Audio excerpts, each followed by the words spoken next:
We acknowledge the Ancient Ones, the Greater Shamanic Council of Light, Hermes, both Trismegistus and Seshet, Lady of the Measuring Cord, as above, so below, as within, so without. We acknowledge Imhotep, architect of the cosmos. May the earth be the mirror of heaven.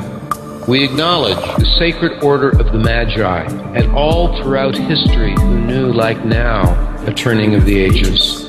We acknowledge the master builders of Göbekli Tepe and the great shining ones at Kalash, the courage and knowledge of the Polynesian wayfinders traversing the great oceans. We acknowledge the prophetic traditions of Ezekiel and Daniel, the traditions of Avalon, the Merlin, and the Round Table, the calendric wizardry of the Maya, and the Venus teachings from Mesoamerica, the Jupiter teachings originating in China, and the Vedic lunar mansion traditions, the Babylonian and Sumerian sidereal zodiacs, the brilliant Hellenistic invention of the seasonal zodiac.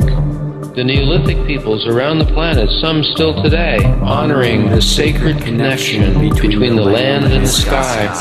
The Tuatha De Danann in Ireland, who created a time of 2,000 years of peace, the builders of Newgrange.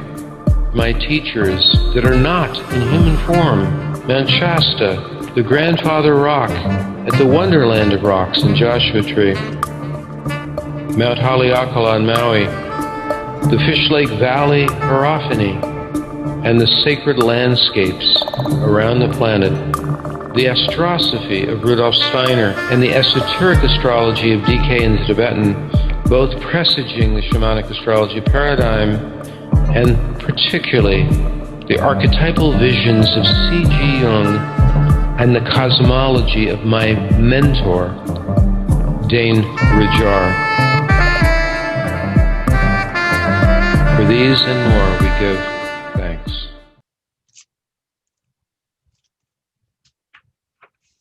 Okay, welcome to this second vlog with the founder of the Shamanic Astrology Mystery School, Daniel Giamario, who will be presenting further about the mystery schools of life from the Shamanic Astrology paradigm approach. And my name is Awen. I am the treasurer and managing director in training for the Shamanic Astrology Mystery School.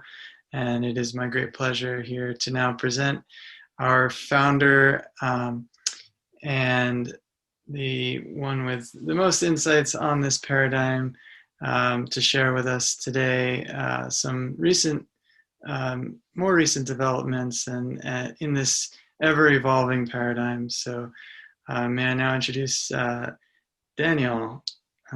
Take it away. Thank you, Owen. All right, this is great to be able to do this with you today. And definitely I'll be inviting you to, at various points, dialogue with me about it. And you're somewhat new to this paradigm, so absolutely ask the questions that of the things that are not clear, or to take it deeper. I like those that can probe this material deeper.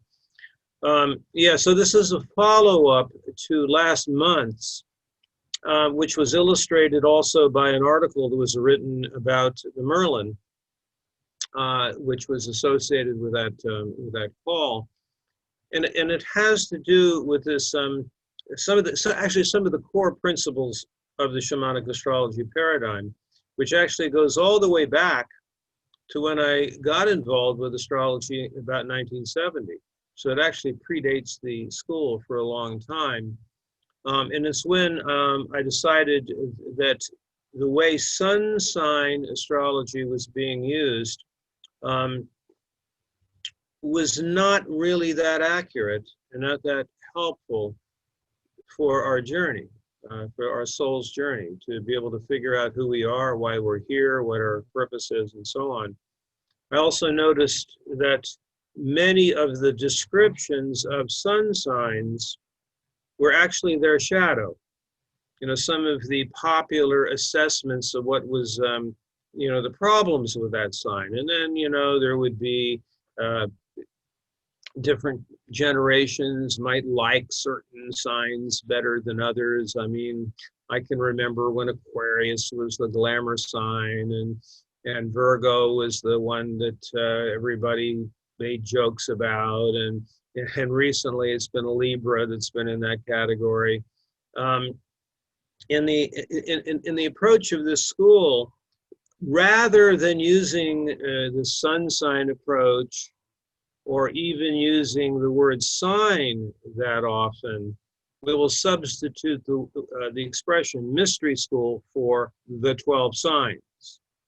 And we explored 3 of them last call, the first vlog, and we'll try to do at least 3 more of them today. But the important thing here is that these mystery schools, if we have an understanding of them comprehensively, can be applied to many different parts of the chart. So it's not like just your sun sign. It could be your Mars position. It could be your ascendant. It could be your moon position. It could be your lineage. And we're trying to get a sense here of how the content of these mystery schools can change over time. This whole contrast between essence and content is a fundamental concept here, which is that each of the 12 mystery schools has an essence, has a purpose, has a contribution, has something that's necessary for a healthy culture, a civilization, if we want to use that word. Throughout history, all 12 are needed and useful for a healthy and balanced and holistic culture. But the understanding of the essence is different than what we see as the content of it. And we went, through 3 of them last time. And it's also actually one of the main purposes of our school, which is to be involved in the project of how they're changing now. What would be useful for a new way of being on the planet? I mean, if we're looking at the variety of different ways, and I'm not going to go into all the political ramifications of this at the moment, but the different words that have been presented recently: global reset, great reset, or in the approach of our school, which we've been talking about since the 80s, the great turning of the ages. The idea that where we are now in great number of cycles is a huge deal. This is not just any old ordinary time.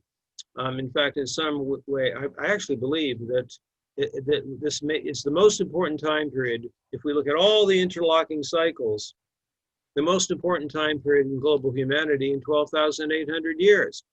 And actually, there are, that's beyond the scope of our conversation here today. There are other videos about that. I would suggest people to look at the one we did in April on 2020 and how to prepare for 2020. Even to go back to the summit in 2017, which all those are still out there right now regarding where we are in the great cycles. The emphasis here is on the speculation of how the content is different than the essence. So we want to get into what the essence is, and the 3, and Owen and I were talking about this, so we were going over this earlier. Which ones are we going to talk about today? Well, one of them I think that needs to be addressed is Aries, the mystery school of Aries. And the reason for that is because of the fact that at the current time period, the primary overtone, the main archetypal expression of the Mars cycle now is Aries. So therefore we need to look at Aries more deeply. For Venus, in the Venus cycle, it's Gemini. So we want to, spend some more time looking at Gemini. And then the suggestion was made that we can also look at Sagittarius. So then we will have gone through 6 of them in these vlogs.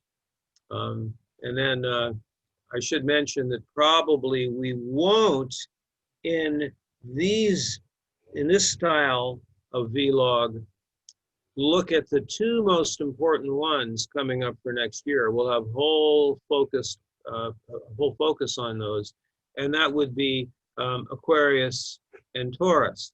As we go into the great Saturn-Uranus square as the dominant cycle in 2021, and that'll feature looking at Aquarius and Taurus.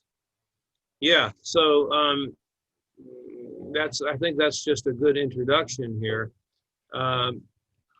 Wouldn't you know it, I've just noticed that they're doing grass cutting outside of the window right now. So I don't know if you can hear it, but I'm going to close the window here. That should help a little bit.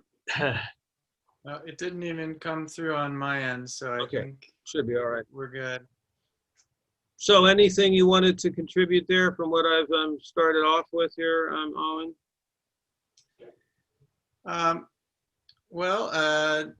Just do you have anything to add about the fact that there's a resonance between Mars and Aries, being that we're getting into essence here of the sign, and it seems that a planet also has an essence, and being that there is a resonance there. Do you have anything to add about that? Well, it certainly has been in the astrological tradition. They've always attributed the quote rulership of Aries, of Mars with Aries. Now, in the shamanic astrology paradigm, we don't really use the term rulership because it sounds a little bit too hierarchical. I think there's importance of every sign in every planet. They all have like important, amazing contributions. But there's certainly a resonance between the essence of Aries and the essence of Mars.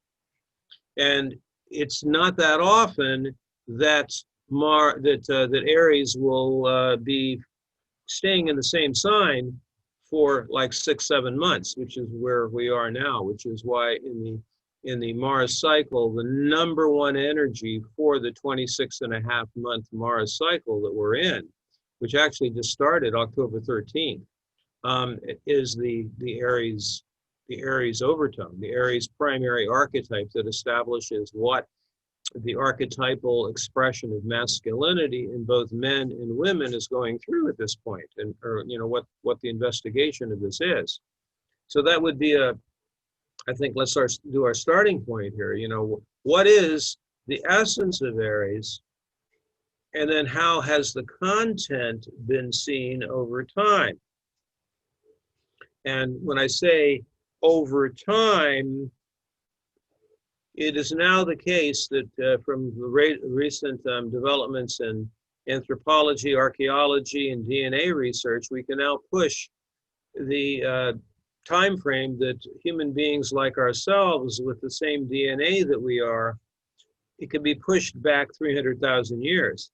So therefore, in looking at the variety of different contents to Aries, it's certainly going to be beyond what has happened in the last 5,500 years. So the way we've seen Aries in the last 2,000 years is going to be different also than what it had been seen before. But what is the essence of Aries? So we're talking now about the mystery school, Aries. And if it's the moon, that's who you used to be. If it's your Venus or Mars, that's what you're working on now. If it's the rising sign, then that's your destination point.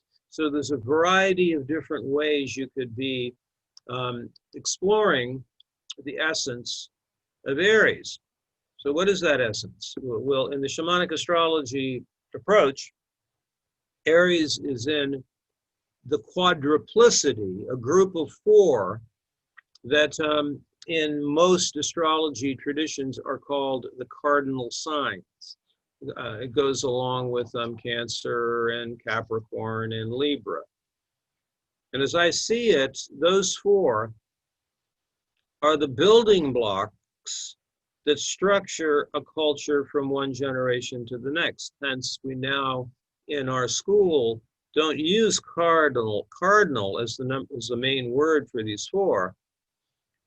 Rather, we use expressions like householder or culture bearer, meaning the ones that are in the world, secular building blocks, each of them having a contribution. And we, I think last month, I believe we looked at Capricorn, another one of the building blocks. Isn't that the one we did, or did we do Libra? And Libra. We did Capricorn and Libra, right? And so those are also in the same category. Each of them is a foundational element, and if we look at the original word cardinal, it comes from a hinge, and it was chief or pivotal. And from an astronomical perspective, the four signs that are Aries being one of them, they're the ones that occupy the solstices and equinox turning points. And so they're the pivotal points in the seasonal calendar. And so therefore they're the foundational elements for a culture from one generation to the next. But so what is the function of Aries? We like to think of Aries as a protector, an energetic protector of something they are committed to. So therefore Aries will have one of the strongest connections to our concepts around commitment. And that commitment can be to a partner, it can be to protecting a culture, it can be a commitment to a career, all in black and white allegiance to something that you are there to protect. Now, in my opinion, it's really only recently, maybe even only in the last 4,000 years, that this got identified with, as we think of it today, with war. You know, Mars, the god of war, Aries, also a kind of a warrior energy, as it's often seen. Actually, in some of the research Eric was doing with me, because he and I both are, doing regular courses on the Mars cycle. It's only recently there's been anything like, quote, professional armies. There certainly had been in the past in hunter-gatherer societies and even in early agricultural societies, particularly the ones that followed the feminine, followed the matrilineal, they would have army, they would have soldiers, they would have protectors, because actually Aries would be about defending. But the idea of having conquest, domination, the biggest army, empire, that kind of stuff is a more recent content to Aries. So the concepts around black and white, good and bad, white hats and black hats and stuff like that, all seems to be associated with what I'm going to say is kind of like a devolution of what Aries had been in its essence as a protector. And so, I could give a couple of images. For women, Aries is warrior protector. Now that could actually, if we borrowed an imagery from the animal kingdom, it would be like a mother bear. Not mother as a nurturer, but as a protector. So she believes her cubs are under attack and attains supernatural strength in defense of the cubs. Or we could have like the different symbols of warrior Amazon protectors of their people or their religion or their ways of life. Joan of Arc or Queen Boudica, these are many, many symbols of these warrior Amazons who protect. Their commitment is to that. And certainly in the masculine, there's this idea of being a protector to being the one who guards the family or the country or a way of life. You can see how that then becomes associated with one of the best known expressions of the masculine principle in patriarchy. Like a strength, I'm here to protect, certainly an essence of one aspect of masculinity for sure. But one can also see how that can go to the shadow side. So it can become, cruel or dominant or insensitive. And I mean, the thing about Aries is that it can do its job because it doesn't have to be concerned about feelings. I mean, it's a mission and purpose directed kind of thing. Now, I'm trying to give like some examples that bridge the understanding of the essence of that mystery school, Aries, and then some of the examples of how it's happened over time. I actually came upon something just a few days ago as part of the kind of thing I like to investigate, which is ancient history and latest archaeology and anthropology research, which is they're now suggesting that back during the Ice Age, that actually the majority of the hunters were against the mammoths and the great the large animals that were being hunted at that point were actually women. They've had evidence of that. So it's like the roles of women that we have seen and more recently is a product of our time. It's not necessarily having anything to do with our current views of the nature of woman and the nature of man. So there's different archetypal expressions. And so Aries, warrior, Amazon, masculine, of course, the same kind of thing, protector. And to me, the high side of it, not the patriarchal version, not the one that, there's any number of ways we can be critical of it. Winning at all costs, domination, professional armies, insensitive allegiance to following a leader, following orders because you're forced to out of your commitment to follow orders, even if they're bad orders.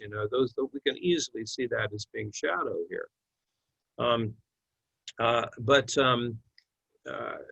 We're at a point of seeing that there can be nobility in that, and so that's why I believe that if we go back in time, some of the early ideals of chivalry were associated with Aries. The nobility of protecting the family, protecting the women, protecting and so on. Not as a control program, but as a service, as an offering. Okay. So just get a little bit of flavor there about Aries. Anything you might want to interject there, Owen? Yeah, I mean, I think a lot of times we think about Aries as this warrior, and that leads into sort of a lone wolf concept that goes along with it, which I know we talk about that being one of the characteristics, but it seems what you're getting at even more, though, is that the householder aspect is really one of the fundamental aspects of the essence of Aries, in such that for order for it to function properly, would you agree that it needs the tribe, it needs the culture or the family? Yes. Oh yes. Oh yes. It cannot just be a lone wolf for itself. Well, yes, it's a tricky thing because there's certainly an element of Aries, and this would be the lone wolf part of it, is a willingness to take the responsibility of doing it all themselves. So it's like we depend on that person to protect us. That person is we can surrender to their capacity to be the boss, the leader, the general, the captain. It's the classic example even in sports of that's the quarterback we depend on, and there's a certain camaraderie there of being part of the team, but that's the one who is doing it himself. He just needs followers in a sense to go along with how he's directing things. I believe that if you can think of, say, the lone wolf concept, I do believe that in a wolf in a wolf pack, the lone wolf part of it has a function in the pack. So we're not looking at the exiled version of a lone wolf. I mean, that I believe is actually more like potentially a shadow of Capricorn, the scapegoated exiled one. So it's more like that capacity to I can do this. I'm the strong one. I'm the one who's supposed to keep it to hold it together for my family or for my country. So it's that aspect of it. Right. And there's also another element, which is that also it's there's a certain fun, or if I could, maybe it's not quite the same amount of fun as Gemini fun, but there's a kind of a passion for the competition disassociated with it, a feeling of greatness. I won the match. Now that's not the same as the shadow side of it, which is that I got off on causing pain and suffering. It's more like, no, I did my job. Right. Does that sort of tie into the fact of it being a fire element? Yes, and the fire element part of it is that the fire part of it is associated with the Jungian understanding of the intuitive function. So it's not spending a whole lot of time thinking it over, So it knows how to respond directly. Now it's a little different. If we're able to look at Sagittarius here, we'll see that Sagittarius operates in a slightly different approach, actually majorly a different approach when it comes to the intuitive function. It's kind of like Aries does need to believe in something they are serving in the world, whether it's the dictates of the responsibility of being the protector of a family, or they are the general of an army, let's say, but they are following the dictates of the king or the lord, or what I'm saying. They're not like the big boss, as it were. They're the one they've been given the opportunity to lead, but it's part of something bigger than themselves. So, but they're able to act quickly. They're not like they're not arguing the order. When the order comes in, it's like they're ready to go. Which is why in the Aries mystery school, that if you don't have a clear sense of your mission and purpose, more than any other mystery school, it's the one that's so like, oh no, this is hell, to not know your mission and purpose, or to end up finding out that what you had been following was not worthy of commitment. It's very challenging when a person cannot be black and white. That was a good way to take it deeper. Thank you.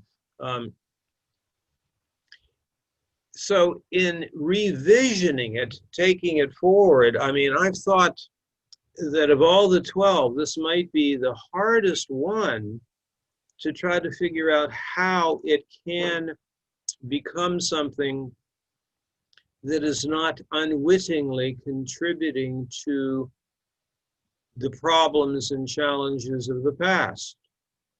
I'll give an example.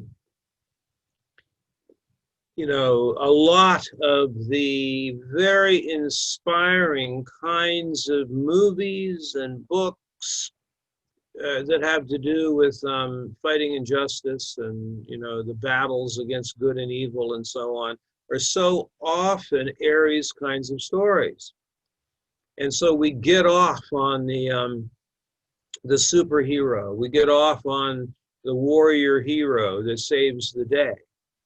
And then this can actually then become something as vast as something that I heard an old friend of mine say once. You know, and this was so Aries. This guy says, I have been waiting 13,000 years for the great battle between light and dark. Bring it on. You know, and I can understand why Aries wants to go there, but it would seem to me that is that not what we have been doing for so long? You know, it's like, let's win this battle, and then then the ones we win against want to beat us further down the road. You know, so it just keeps perpetuating the very same thing. So there needs to be kind of a new approach to this commitment. And I've always a commitment to you know, the family or the culture or the country or how about the planet. So therefore, I've used an expression sometimes, which is the guardian of the cosmic order. Maybe Aries is here to do that.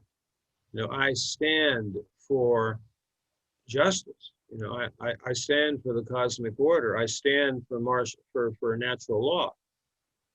And so then Aries becomes like not turning the other cheek, but strongly standing for what you will not comply with because there's injustice there, like a Gandhi approach, you know, or actually the way that it happened in Bali when the Portuguese were going to take over Bali.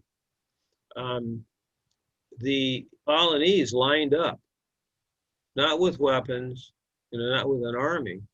And they said, oh, so you want this island, huh? You want it so bad. Well, if you want it that bad, just kill us all.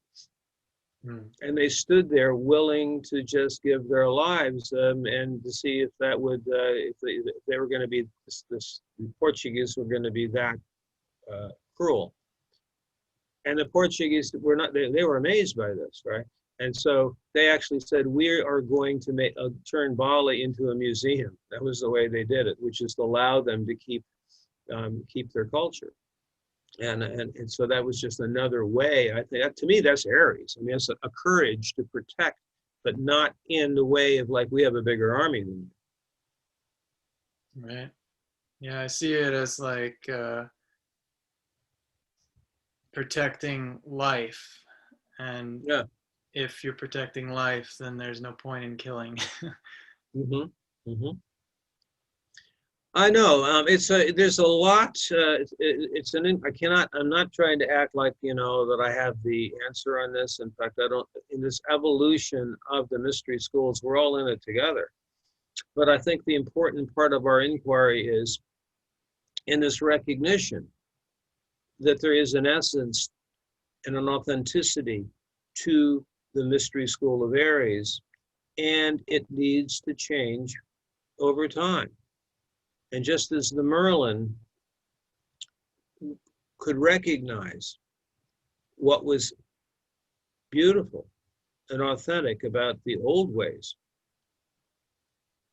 and also had to face the reality of the times he was in, but was also open to new incoming transmissions. We're in that place. And that's the position, I think, of our school and what our function in our school is, to be in that place of kind of looking back, looking forward, being realistic about what's happening right now, not holding on too strong to what was the past, and not being too strident about what we think is true about what's coming in. and basically, fortunately, as astrologers, having some connection to the essence of these mystery schools that we honor. And the idealism here being that if we're going to build a new world, all 12 are important. They all have a contribution. And you know, Aries being a really great one. And you know, maybe one more thing I want to say about this. It's very, very common these days, and I certainly have done it a lot, which is to be extremely critical of patriarchy, very critical of hierarchical patriarchy. And Aries is certainly one of the signs that, one of the mystery schools that is easily susceptible to patriarchal approach. However, I have to also be very more loving and fair and open-minded about this. There are plenty of men and women who are strongly in the Aries archetypal approach. Maybe their moon, maybe their Venus, maybe their sun, Mars rising, that within the confines, within the constraints of a patriarchal culture, it's not always inherently evil. There are those that have open hearts and do it the best they can within the framework of, I mean, it's like a good, honest policeman, or a really amazing protector of this community, like a good fireman, you know. I mean, these are, we can say they're patriarchal roles, but no, I mean, but it's a version of it which is, you know, heartful and making a contribution even within the confines of a patriarchal system. So, I mean, we can value that also. So maybe, can you think of anything else we might want to get into about Aries? The only other thing I would ask is anything to add about Mars in Aries, and how we can make use of this energy in order to support what we're talking about here, of bringing in the deeper essence of what Aries is, and how we can vision it forward. Well, when Mars very rarely will be in this portion of its cycle where it's emphasizing the archetype of Aries. I mean, it turns out that November 13th, just you know, about 4 days from when we're doing this, and around the time when the newsletter comes out and people will be seeing this, is when Mars goes direct. And so there's a turning point in the Mars cycle. I mean, in the Mars cycle right now, there's kind of this birthing that's happened, and a new possibility is arising for how the Aries archetype in both men and women can unfold and do it a different way, a new way at the turning of the ages. Now, that, in looking at it that way, knowing that it's really right out front right now, even Mars, when it's really bright in the sky, it's still very bright. Hopefully you've all gotten to see it. It's at 15 Aries, right smack in the middle of Aries, and about to go direct. So it's like stuck right at the center of Aries. And one can see that all possibilities can happen regarding Aries here, both the shadow of it, you know, the old versions of it, the war aspect of it. There's a hell of a lot of rumors going around regarding, you know, and there's actually more war going on the planet right now.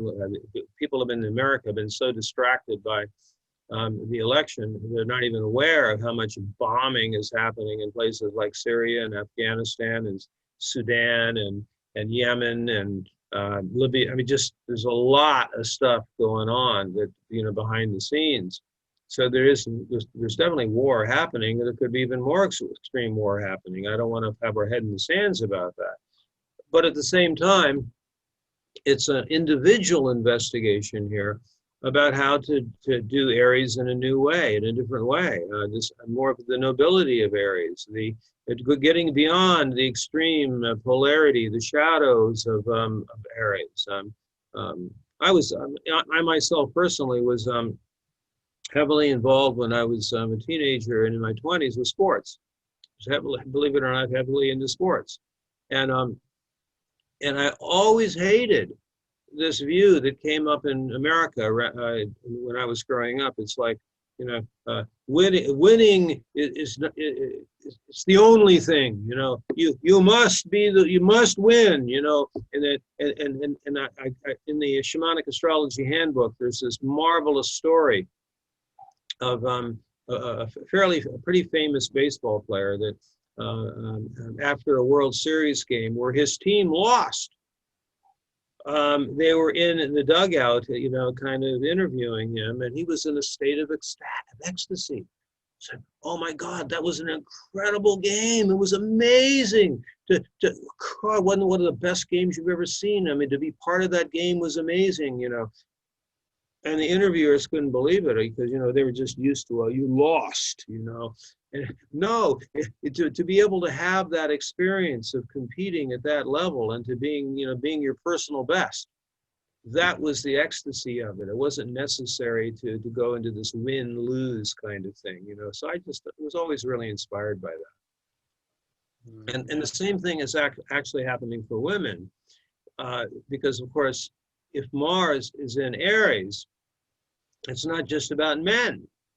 We're also talking about the feminine principle also, and basically it's for women whose their experience with Aries, whether it's externally or internally, and so the problem that can happen there is that they end up getting caught up in the patriarchal version of Aries, as opposed to an actual version of the feminine, like that mother bear or that commitment to a cause or a purpose, as opposed to like feeling they have to outdo men.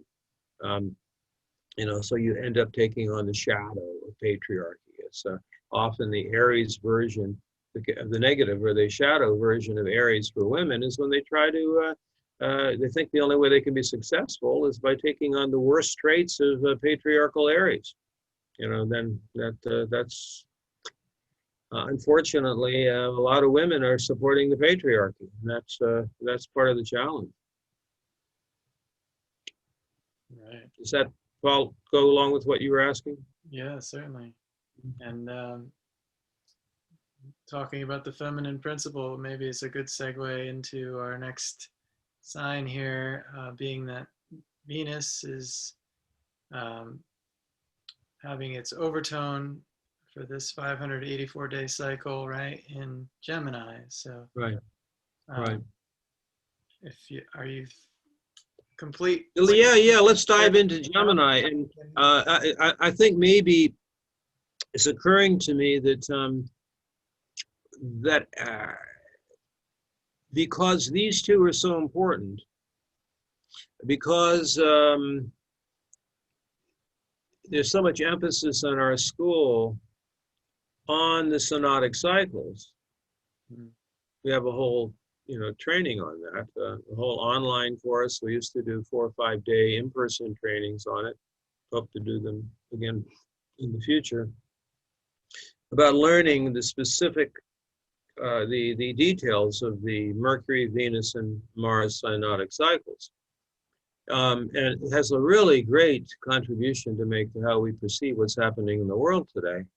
As well as what's happening in individual charts, particularly if you're in a return cycle, or you have the signs that we're talking about here. So let's look at Venus and Gemini. And remember, when we say Venus and Gemini, we're talking about that for both men and women. So we have to be very careful. When talking about Mars, we're not just talking about men. For Venus, we're not just talking about women.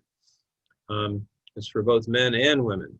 We very much emphasize in shamanic astrology that every human being has the sacred marriage within them. And whether you're born male or female, there is an importance to be, if you're an XX human or an XY human, but that there's still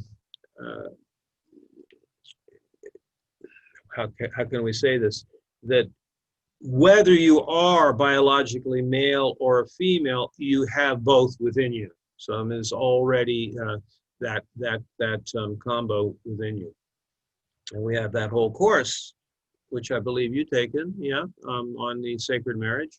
That's one of our, I think, most popular of all courses, the one about relationship and sacred marriage. But it's interesting because what we've discussed so far about Mars and Aries, I mean, classically, traditionally, Mars and Aries, as we've said, have a lot in common. But if we think of the feminine principle, which is what we're identifying with Venus for men and women, it's not usually thought of as Gemini. So this is an interesting, this is a kind of a different kind of inquiry here. So before looking at how it would work with the feminine or with the Venus cycle, let's just look at the essence of Gemini.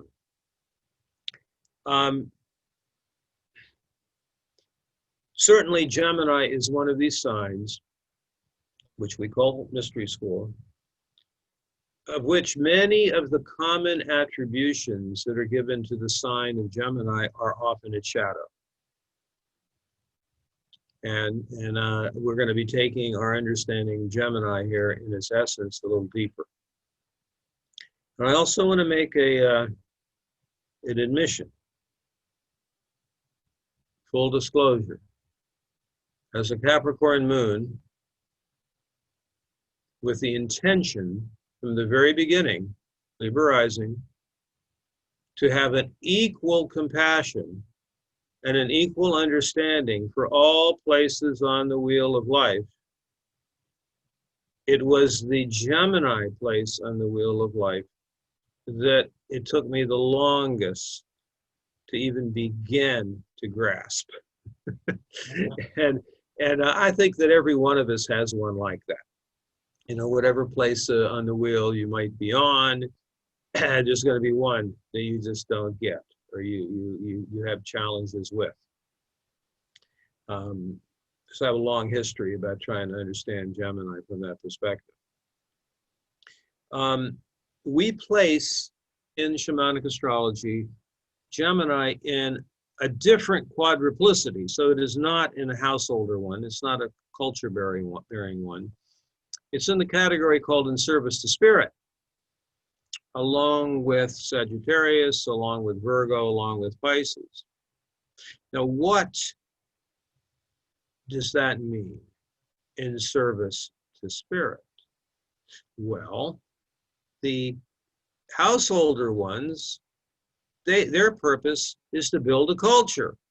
You know, so they're making decisions about how does it work for the family, how does it work for protecting, how does it work for, you know, what rules and regulations are going to happen, how do we hold it together, what's the structure going to be, how does relationship over time operate, what about commitments, and so on.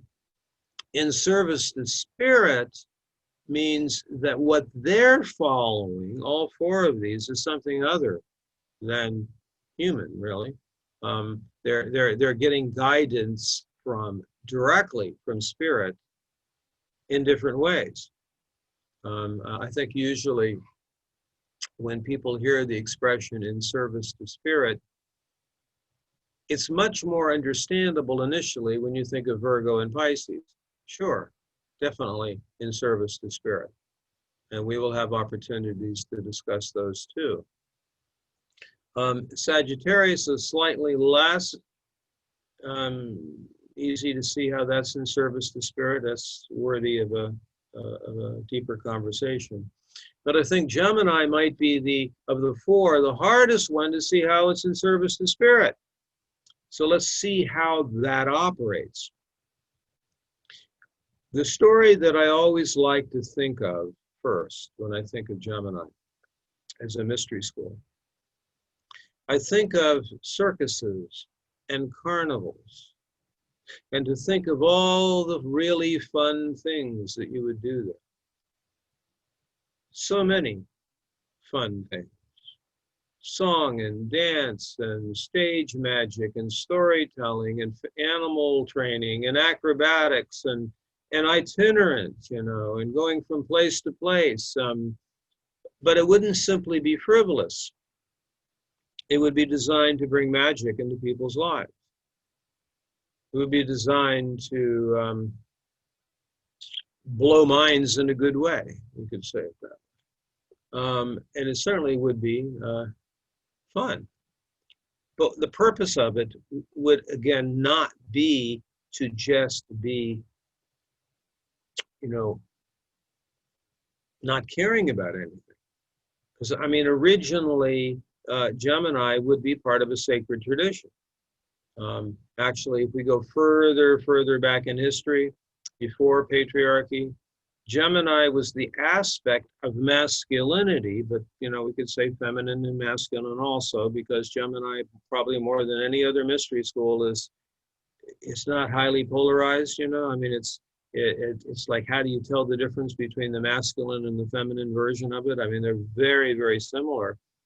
So they're the earliest version of it was even before a patriarchal version of hunter came in. What the Gemini archetype did was they shape-shifted and became the animal, and then they danced with the animal, and then made an agreement with the animal that the animal would give its life for the tribe or for the people. You see, so it was like a dance, becoming it. So in that sense, it does have a connection to certain kinds of shamanism. But it was a way of spinning and dancing and whirling in order to become the animal that you're going to actually have a relationship with. And so that actually goes into some of the shape-shifting aspect of Gemini. It's almost more like what some Native American traditions, some indigenous people refer to as, well, different ones have different words.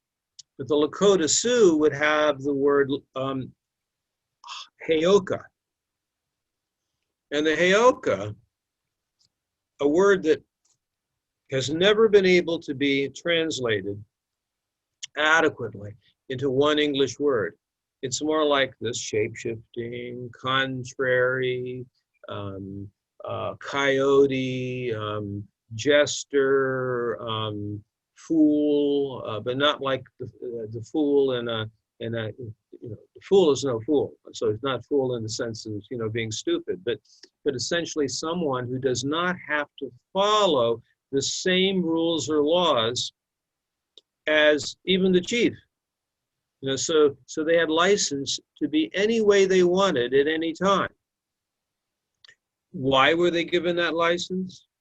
Because the people knew, as part of sacred traditions, that when they behaved, even in a contrary way or a strange way or an unfathomable way, that it was in service to spirit. So they couldn't help them. You know, spirit told them to behave a certain way. You know, I mean, that's in service to spirit. And it's because of that characteristic of it that we would have traditions, you know, like the French theater company, you know, the Royal Theater Company. If you committed a crime as part of the theater company, you were immune from prosecution because the show must go on. Like the only one who can tell the king the truth and not be killed. The necessity to have the court jester, who's actually usually the one who knew most of the stories. So the greatest storyteller, the one who would dazzle the court with their knowledge of history, their awareness of the different mythic stories, and the different ways in which we can transcend our normal way of thinking in order to understand things.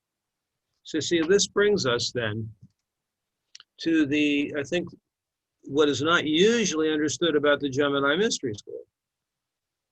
Because usually the sun sign descriptions will say, trapped in duality. You know, the sign of duality, you know, very mental, And in that sense, dualistic mental, trapped in duality. Well, I view it slightly differently. It's being able to really get the mystery school of Gemini is to means that you've gotten to the point where you are beyond duality and polarity. But the way to get beyond duality and polarity is through the duality and polarity. So therefore, it would be like in certain spiritual traditions, it would be like the Zen koan. You know, in other words, not really like the Aquarius technique, which would be to just to go to pure consciousness, but rather to really work the mind all the way until you see that a dualistic understanding, you can't know it all. Oh, wow. What a relief. You can't know it all.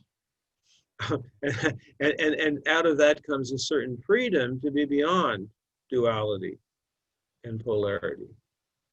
Some have called it crazy wisdom. Now, I know that there's also the more secular understanding of Gemini, which is the fun. Looking at, not taking life seriously. Well, that can also be, if it's too extreme there, it's shadow. And we can generally find that with the Gemini moons, it's kind of like, all they could remember is that we didn't have to take any of this seriously. And so then that becomes an identity, as opposed to the more earnest, or not earnest, I don't even want to say serious, but maybe a more, taking it a step further. Why do we have duality and polarity in the first place? To be able to transcend it. I think that might be one way of putting it. And now, meanwhile, there's other factors. Gemini also, more than anything else, is about curiosity of so many different things. It's the diversity and the complexity. It's kind of like being in that circus or carnival, and it might say on the marquee that you are the acrobat, but if the storyteller is sick, you could do that too. So it's like having numerous talents and abilities, and it's usually to bring magic, for the magic of it and the freedom of it. So this is some of the I almost forgot. One of the other factors that needs to be brought into it for both men and women is the imagery of the puer or the puella, the eternal youth. So there's something about it that's light. It's like, in fact, in pre-patriarchal Greek days, there was not only just Hermes, but it was this, I cannot know for sure, there's contradictions out there in the material, but it might have been an original sister of Hermes named Iris, not Isis, but Iris. It had the same function as Hermes. She was known as the rainbow goddess. And she could go into the underworld. She could go to the transcendent. She was a messenger. She wasn't trapped in any place. She knew all the ways, all the passageways. She could take someone to the underworld, bring them back, someone to the transcendent and bring them back. That's why that, the Mercury thing is, which is usually associated here with Gemini. We could also say as Iris or Hermes, so it's like a messenger. That's one of its functions, as a messenger. It's certainly mental. It's an air sign, but it's about being free. I have a really, really favorite story, kind of like my favorite ultimate story about Gemini, how to get free with Gemini. One of the figures that has been historically associated with Gemini is Thoth. Thoth, Hermes Trismegistus. in ancient Egypt. And there's this story that here we have Thoth at the top of the pyramid. And he's looking down at the throngs of humanity, trying to get up to the top of the pyramid where Thoth is. And Thoth says, "It is indeed possible, the way you're doing it, to eventually get to the top of the pyramid. But for most of the time, for most of you, you will find that the way up is not a labyrinth, but it is a maze. And just as you think you're getting to the top, you're back down at the bottom. And it's a very difficult way to get to the top, the way you are doing it with your mind. There's a much quicker way. In a moment of profound surrender, just allow my falcon to sweep behind your head with its beak here on your pineal, and you're whisked to the top of the pyramid instantly." And that's that to me is kind of like a surrender Gemini thing, you know, when you get the joke that the mind can't know it all. You can't. It's a really hard struggle to go through all the labyrinths and all the mazes, and you know, just when you think you figured it out, you're back to the starting point. So he reveals a different way. Now, what happens when these characteristics are associated with the feminine? Who is the feminine version of this? What happens when Venus is in this?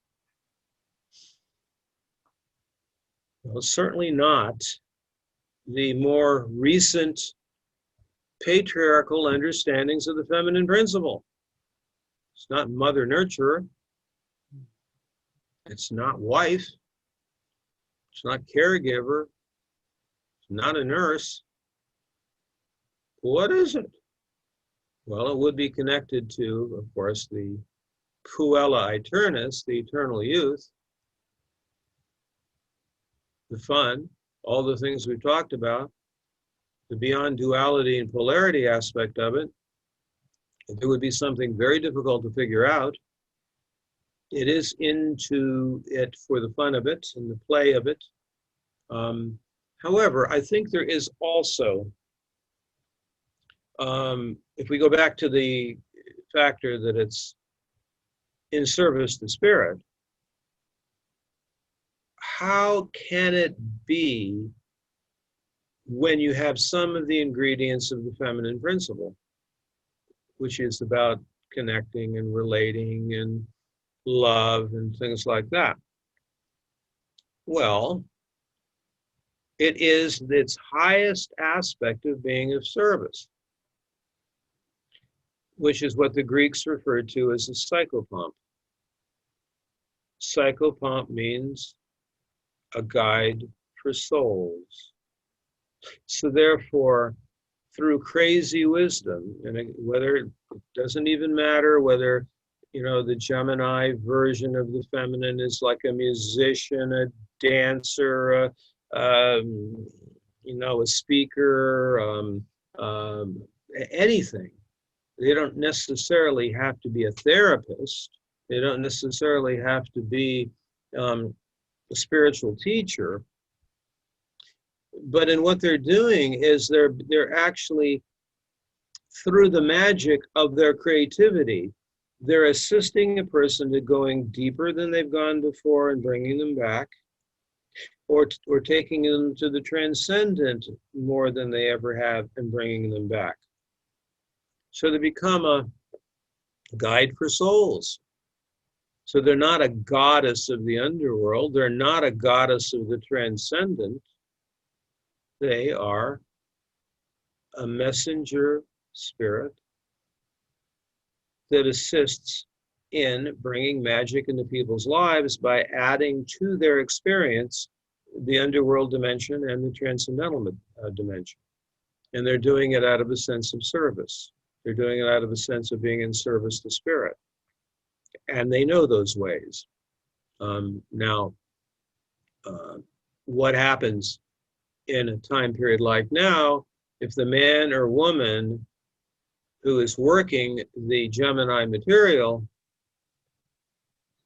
does not know the underworld experience, or does not know the transcendent experience, well, then certainly during these times, they're going to have an opportunity to include that. So it's not going to be a time period unless it's just the shadow side of it, it won't be a time period that we can just, doesn't even matter what's happening in the world, just have a good time, oh God, this is great, we're all just going to party now, Well, certainly I believe that the time period we're in is certainly making that less likely. That we're going to just eat, drink, and be merry, just party away this time period, which includes a global dark night of the soul, as well as an opportunity to go into a celestial realm of being much more connected to who we really are. I mean, both things are happening here. So boy, is it ever a great time for the Gemini goddess to be here, to assist in, let's say, maybe what the masculine and Aries has to go through. Not to speak of the other things that are happening. They're, kind of the larger context of our conversation anyway. I mean, we've talked about this in other times, in other classes, which is, of course, the Jupiter, Saturn, Pluto alignment in Capricorn at the turning of the ages, which is the larger context for all of this. And by the way, by the time you all are going to be listening to this, we will have had Jupiter conjunct Pluto. What's coming up 11, 12, 13 November. It'll actually be a very strong energy at the time of the upcoming Friday the 13th. Yeah, another Friday the 13th coming up. And then it'll be, I believe it's on the on Friday the 13th, November 13th, is when Mars goes direct. So I thought it was most appropriate that we would discuss the deeper essence of these two mystery schools, Aries and Gemini.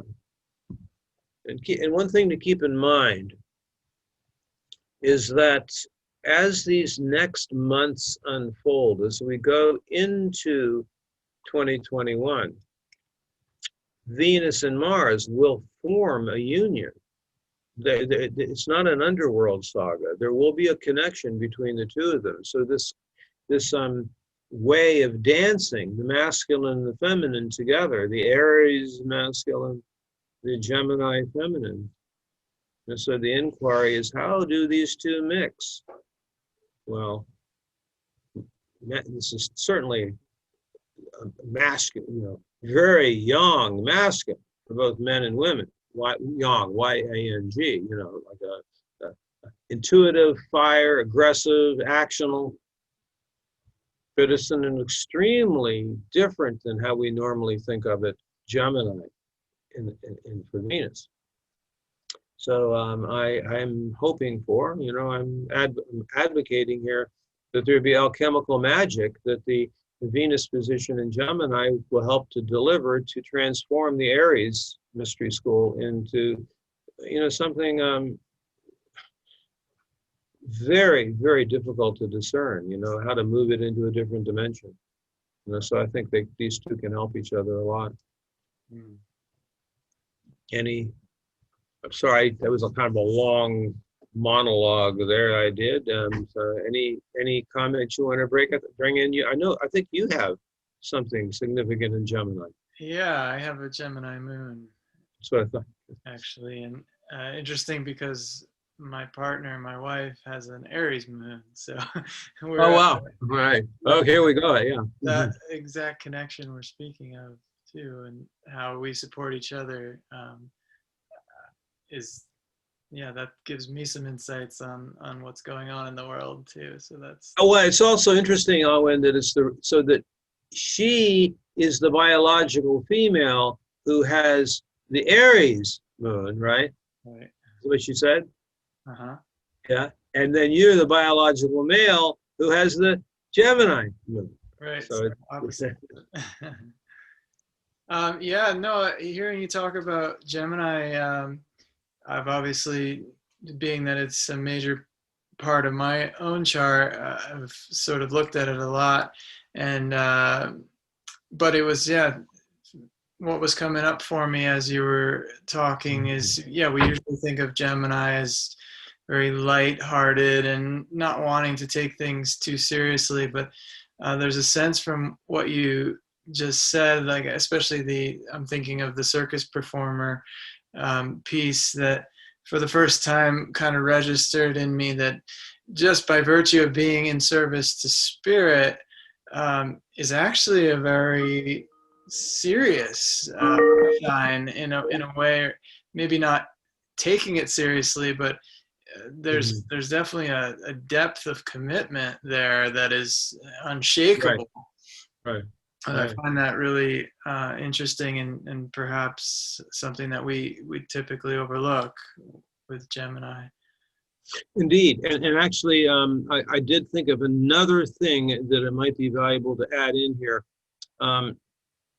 which actually is something to consider in the potential challenges that can happen with the Aries, Mars, and Venus and Gemini. And this is connected to a comment I made earlier about, in my own life, the Gemini archetype being the one that was most challenging for me to understand. And this is coming from the place of a man with Capricorn moon and Mars and Scorpio and Libra rising. And I can actually, at various points in my life, I can come across a combination of being very serious and also very intense. I mean, I do have other sides, but I mean, sometimes that when I'm teaching and so on, it comes out like that, you know, intense and serious.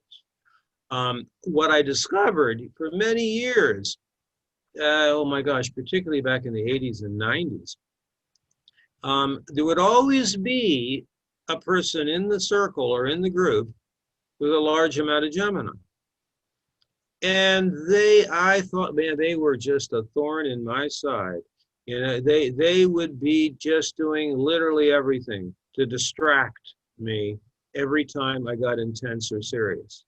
You know, and it's like, I really thought that they had it out for me, you know, and they were just there as my worst enemy in order to prevent me to succeed in my mission of getting a teaching across, or to, you know, to make something work in my circle and so on. After a period of time, though, I finally figured something out. And because Gemini is an air sign, and as an air sign that's not even like Aquarius, I mean, the Aquarius and Gemini version of air is very different than Libra, because Libra at least is connected to the way things operate with a majority of people. You know, Gemini is really separate and different. And what I realized after a period of time is that when they were doing this weird stuff, like cutting up in the back or making comments to distract the teaching, or to start, you know, kind of messing with the integrity of the group, I realized that why that was happening was because the intensity of the emotion was scaring them. That basically they were afraid of what they were experiencing. And so they had to distract it and detach from it and get away from it. And that's when I became, for the first time, aware of where I could have compassion, really, for what was happening, and an awareness of what was happening. They were not having it out for me. They just couldn't handle the intensity of the emotion. And I mean, we can sometimes think of the intensity of the emotion actually of Aries also. I mean, Aries can get pretty strong. And so, you know, I'm a Gemini, so well, it's difficult to know how to deal with the heat of that. And so I began to figure that out, you know, and it's very helpful to understand how that operates for Gemini and to have more compassion to that. Hmm. Does that make sense? Oh yeah, certainly. And again, just maybe as a way to summation of our conversation here today, it's just always to remember that in our school and in this approach, we're doing our absolute best to value all of them equally. Every place on the wheel is important and valid, needed, and our approach is to say that in each of them, no judgment can be made for or against any of them. They're all valid and important as I'm mentioning. But for some people,